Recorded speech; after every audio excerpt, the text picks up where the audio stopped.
And then, John, what a guy. I mean, we've gotten to know him on a personal level. James knew him 10 years ago when James worked for the Eagles, and even in some of BG's down years, James would talk about what an upbeat guy he was, what a positive guy he was. John, this guy, you want to talk about, I'll give you a Doc Rivers. This guy was a treasure, and still is, by the way. It's great he's still going to be around here.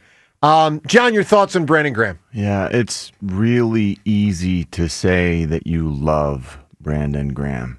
It is as easy as breathing. Brandon Graham has put himself out there in such a way. I mean, he has told us he's loved us so many times. It's almost like we're just saying it back. Gives us a hug. Every time he sees us, gives us a hug. Exactly. Every time. It's Brandon Graham, man, the adversity that spawned Brandon Graham. Yep. It is piled to the ceiling. And yet somehow I've never seen a frown on the guy's face. I've never seen him not upbeat, except if he's crying tears of joy. That it's always so out there on his sleeve. It just feels like I wish, and you know what? And I think this has happened.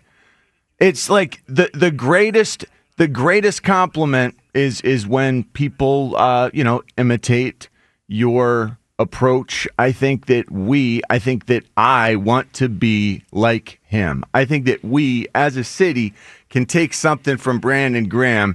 We did not invite him in, yet he just kept working. He did. And eventually won us our first world championship. No question. Without complaint, because he just kept working, and he wasn't even playing his position when he won us that Super Bowl. But I'm not. Again, I don't want to.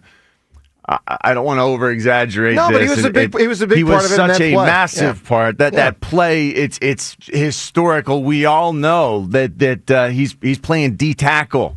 Brandon Graham, the guy that, people did not want. What a mistake. Yeah. What a mistake. Draft bust, this and that. Playing out of position wins us our first world championship. And then the grace that he speaks with, the grace that he deals with everyone with in and out of football, on the street.